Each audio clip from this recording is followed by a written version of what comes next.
Okey, Neo, mengenai pemandu mabuk dan juga dipengaruhi oleh dadah sebenarnya yang berlaku baru-baru ini sehingga meragut nyawa seorang bapa yang dikatakan keluar membeli buku anak sekolah. Apa reaksi Neo? Saya nak ucapkan takziah lah sekali lagi kepada keluarga mangsa arwah Amirul. Apabila pertama kali saya melihat video, saya terasa sangat menyayat hati lah melihat insiden itu. Tetapi perasaan marah itu lebih berat sebenarnya apabila saya melihat pemanduan secara melulu, ya. Dan selepas tu baru saya tahu bahawa pemandu itu sebenarnya di bawah pengaruh dadah dan juga alkohol. Saya sering mengeluarkan kenyataan bahawa isu pemanduan di bawah pengaruh alkohol ataupun dadah ini, kita perlu tindakan yang lebih tegas melalui pelaksanaan undang-undang.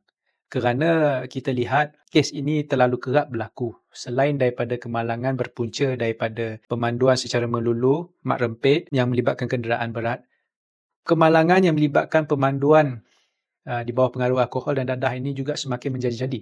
Ya. Kalau kita lihat statistik saja pun telah menunjukkan peningkatan yang mendadak. Ya, saya baru keluarkan kenyataan semalam.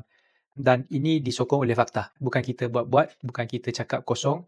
Dan kita juga lihat Kementerian Pengangkutan semasa Datuk Seri Wee Ka Siong di Menteri Pengangkutan pada tahun 2020, kementerian telah membuat pindaan dengan mengenakan hukuman yang lebih berat terhadap pesalah di bawah pengaruh alkohol dan juga mabuk. 333 dikuatkuasa pada Oktober 2020. Kalau kita lihat di negara-negara maju, di Eropah, di China, di Singapura, hukuman yang dikenakan terhadap kesalahan memandu secara mabuk ini cukup tinggi dan cukup berat. Kita tahu kerajaan hanya boleh mengawal, tidak boleh menyelesaikan masalah secara mutlak. Tetapi kalau kita lihat trend itu kalau semakin meningkat, maknanya kerajaan ada tanggungjawab untuk melakukan sesuatu. Selain daripada kempen kesedaran, penguatkuasaan, bagi saya dasar itu yang menjadi punca kuasa kepada pelaksanaan. Tan Lee Lock ada keluarkan kenyataan bahawa pindaan akan dibuat dengan bayar ganti rugi.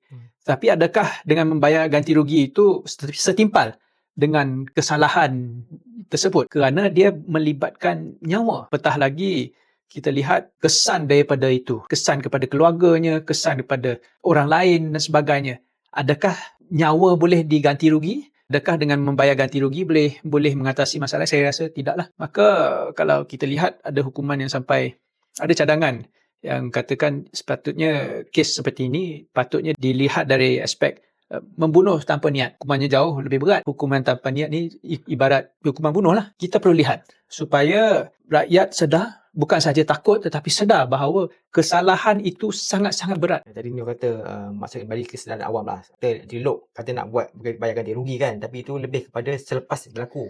Jadi sekarang kita menyentuh, lebih baik kita mencegah. Dari segi kesedaran awam tu, adakah Neo sendiri dapat rasa ataupun dapat tengok memang wujudnya kempen-kempen kesedaran awam? Sebab saya ingat saya dulu, kita memang ada kempen sehingga kan Kasiong sampai kata you nak minum satu kolam alkohol pun tak kisah minum lah, tapi kalau minum jangan pegang steering lah, jangan pandu. Satu. Dan yang kedua dia ada kempen kalau nak pergi minum dekat kelab malam ke, lepas minum jangan pandu, pergi bawa e-hailing. Tapi masa tu dia kena sindir. Jadi dari segi kempen kesedaran tu, ni dapat nampak tak, dapat rasa, dapat lihat tak? Sebagai seorang rakyat biasa, memang saya tidak nampak lah. Bukan sahaja kebelakangan ini, tetapi berapa tahun kebelakangan ini juga.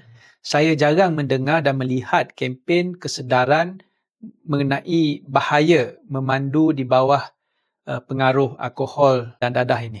Sepatutnya MOT saya yakin mempunyai peruntukan yang mencukupi untuk membuat kempen-kempen kesedaran, khususnya melibatkan keselamatan pengguna jalan raya. Jangan kita asyik nak buat operasi menangkap cermin gelap, plat nombor yang tidak begitu bagi saya memberi kesan terhadap keselamatan, tetapi yang lebih menakutkan adalah isu-isu seperti ini. Pemanduan secara melulu, perlumbaan haram, pemanduan bawah pengaruh alkohol dan dadah. Ini adalah kes-kes yang boleh memberi kesan langsung kepada keselamatan dan nyawa pengguna.